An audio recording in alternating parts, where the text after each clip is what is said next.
Os cenários do EURUSD, o que a gente pode esperar? A gente passou por um cenário interessante ali do preço e agora a gente pode estar buscando alguns comportamentos que são cruciais, mas com um pouquinho mais de cautela também para poder entender mais sobre a movimentação do preço. Então, se você não me conhece, seja bem-vindo ao meu canal. Eu sou o Gacês e aqui eu te mostro como que você vai negociar com consistência. Hoje, vamos fazer análise aqui no EURUSD, uma análise aí para começo de semana e vamos ver o que o mercado pode estar apresentando para a gente aí do EURUSD. Vou compartilhar minha tela. A primeira coisa que eu sempre falo do EURUSD é encontrar o ciclo de movimentação do preço, seja para qualquer paridade que a gente vai estar negociando, tá? EURUSD, USD JPY, GBP USD, USD-CAD, XAU-USD, enfim, qualquer coisa que a gente vá negociar aqui no mercado financeiro, a primeira coisa a gente tem que encontrar um ciclo de movimentação do preço, que nada mais é um canal e a oscilação dentro desse canal. É interessante aqui no EURUSD que ele tem uma movimentação que é justamente essa daqui, né? Essa região de suporte aqui de 1.04 e uma região de resistência mais ou menos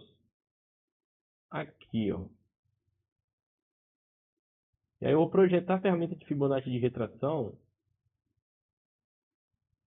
Esse nível de retração aqui tem que ser certinho aqui. E isso aqui é muito louco, tá? Então esse aqui é o meu ciclo inicial do EURUSD. Faz a projeção, eu vejo que o preço chega na máxima da retração aqui de Fibonacci, né? Então é um ponto que me dá pontos interessantes para eu trabalhar. E a ferramenta de Fibonacci de expansão, ela vai me dar o próximo ciclo de movimentação do preço. Ela vai ficar mais ou menos ali, ó. Aqui no EURUSD, a gente tem, quando ele rompeu esse ciclo aqui, ele formou esse mesmo ciclo aqui para cima, e quando ele rompeu esse ciclo aqui para baixo, ele formou esse mesmo ciclo aqui para baixo. Só que agora o que a gente vai ter que buscar? Os pontos de pivô para poder entender aonde o preço estava, né? Como o preço ainda não fechou acima do ciclo anterior que ele estava, que era esse daqui, eu vou fazer o cálculo projetando aqui embaixo o ciclo dos pontos de pivôs, para eu poder entender basicamente o que o mercado ainda pode apresentar para a gente aí sobre os próximos dias. Então vamos lá, vou pegar aqui minha calculadora, vou começar a fazer os cálculos aqui, só trazer para cá, porque os cálculos dos pontos de pivô eu já ensinei, então não vou ficar passando sobre isso aqui todo o tempo não. Então vai ficar 1.04, 974 mais 0.94, 474. Divide por 2, eu vou ter ali 0,99724. O 0,99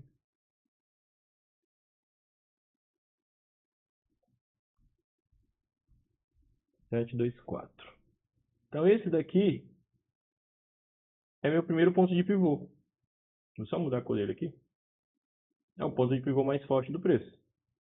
O preço acima dessa região aqui, ele rompendo daqui para baixo, ele poderia chegar até aqui para depois voltar subindo. Mas se ele romper isso aqui, eu teria uma renovação da força vendedora, com o preço provavelmente chegando até essa regiãozinha aqui.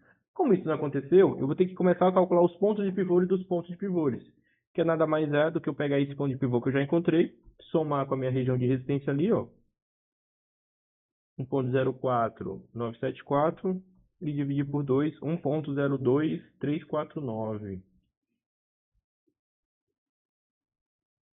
Vou ficar ali no 1.02349.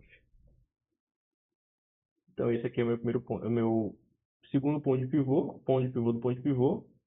Eu venho aqui pintando de azul. Então eu já consigo até ter um pouquinho de noção por que o preço bateu ali e voltou, né?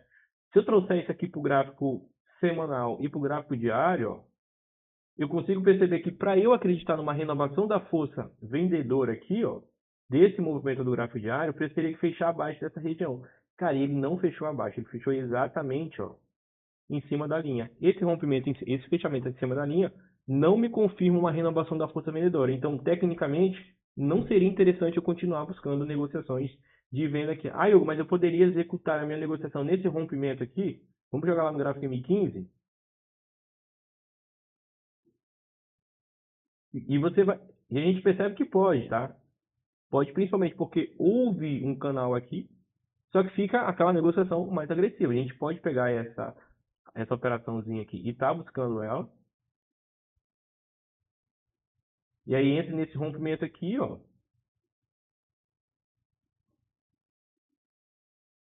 A gente projeta o nível de Fibonacci de retração aqui para cima. O stop fica aqui em cima. E eu venho passar a projeção do nível 0 até o nível 423.6. para definição de take profit. Vai ficar aqui. A gente vai ver que o mercado vai certinho lá, lindamente, e volta, né? Então, o meu take profit iria ficar mais ou menos nessa região e eu iria pegar uma operação de 430 pontos. Pode executar essas negociações? Cara, pode. Principalmente se for começo de semana e tudo, a gente pode estar buscando esse tipo de negociação. Mas, para a gente continuar acreditando que essa tendência de baixa iria continuar, eu teria que ter o fechamento aqui no gráfico diário, ó, dessa região. E como não houve, eu já ficaria atento e falar, bom, se ele retornou aqui, então é uma situação de eu ficar mais precavido para deixar de vender e começar a buscar negociações de compra aqui no EURUSD.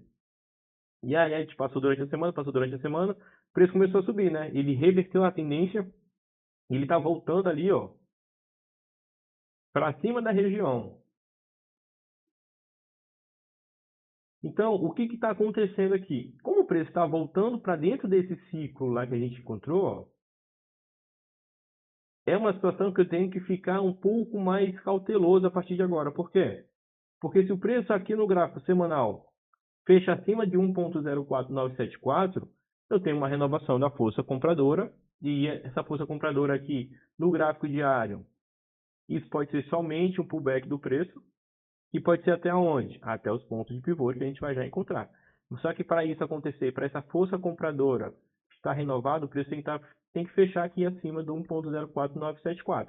Não fechando acima de 1.04974, o que vai acontecer? Esse pullback pode ter sido só até aqui, ó, para depois ele voltar caindo. Então, abaixo dessa região aqui do 1.04974, eu vou pensar em venda. Acima dessa região aqui, se houver um fechamento aqui no gráfico diário e no gráfico semanal, eu vou pensar em compra. Para eu executar uma negociação de compra, eu vou traçar uma linha na máxima aqui do dia anterior e vou esperar lá no gráfico M15 o preço subir de novo aqui, e eu vou considerar que vai haver uma formação de canal aqui. Na hora que romper, eu posso executar a minha operação. Se não romper, não tem ponto de execução confirmado. Esses movimentos geralmente acontecem bastante, tá? É o preço romper aqui no gráfico menor, e aí em algumas das situações o cara pode até executar a negociação. Só que como esses pontos aqui de resistência, essas linhas pretas e as linhas vermelhas, são pontos mais fortes, é bem interessante que a gente espere confirmações delas, seja essas confirmações, o fechamento lá no gráfico semanal, no gráfico diário, para poder executar a negociação. E aí fica muito mais tranquilo. Entra no rompimento da máxima ou da mínima do dia anterior, vai depender da tendência. Aqui nesse caso, como é tendência de alta aqui no gráfico M15, eu iria marcar uma linha na máxima lá do dia anterior, e quando ele rompesse a máxima do dia anterior, nessa tendência de alta formada no gráfico M15, eu iria executar a minha negociação. Vamos imaginar que o preço foi aqui, tá? Vamos imaginar que ele fechou aqui em cima, eu vou considerar esse canalzinho que está marcado aqui, ó. Vou pegar a minha ferramenta de Fibonacci de retração, ó, para eu identificar onde é que vai ser o posicionamento do meu stop. O meu stop vai ficar mais ou menos embaixo dessa regiãozinha aqui, num 1.04872. E aí, o meu take profit para esse tipo de situação aqui, eu posso fazer a medição a mesma coisa, a medição do nível 423.6 até o nível 0. Faz a projeção do rompimento da máxima do dia anterior. Eu posso pegar um take mais ou menos aqui, aquele take de 600 pontos por hora, isso é muita coisa. Se eu quiser ser um pouco mais conservador, eu coloco aqui na metade do caminho. Mais ou menos aqui, tá bom, tem um 5.5, 1.05, 5.58, né? Aí seria um takezinho de 300 pontos, estaria mais fácil de estar pegando. Mas isso depende de cada pessoa. Se o cara quiser ser mais agressivo até, ele vai aqui no gráfico diário, ó, e começa a encontrar os pontos de pivô dos pontos de pivôs. Ele vem aqui, 1.15.382. Aí divide por 2, 1.10, 1.10178, né? Se eu pegar vermelho aqui, ó, que vai ser o mais forte. Vai ficar no 1.10, 178. Esse é o primeiro ponto de pivô. Não vale a pena eu estar buscando lá em cima, porque é muita coisa, são 4.000 pontos. Aí eu vou encontrando os pontos de pivô dos pontos de pivôs aqui para encontrar até um ponto de pivô mais realista, mais dentro das possibilidades realmente do que o preço pode buscar. Né? Vou somar aqui com 1.04974. Vou dividir por 2 de novo, 1.07576. Aí eu vou pegar o azulzinho aqui, ó. Fiz besteira, mas enfim, vamos lá. 1.05, 1.07576. Fica o ponto de pivô aqui. Ah, Hugo, vale a pena buscar lá? Não vale, porque são 2.000 pontos. Então, eu vou e começo a encontrar outros pontos de pivôs aqui. Eu vou somar de novo 1.04, 974 e divide por 2, 1.06275. 1.06275. Tem esse ponto de pivô. E olha como é que o mercado vem respeitando os pontos de pivô, né? É lindo demais isso daqui, tá? É muito louco. Aí 1.370 pontos ainda é grande, aí o cara vai fatiando esse ponto aqui, ó, até encontrar. Vamos lá, 1.06 mais 1.04 974. 1.05 6245.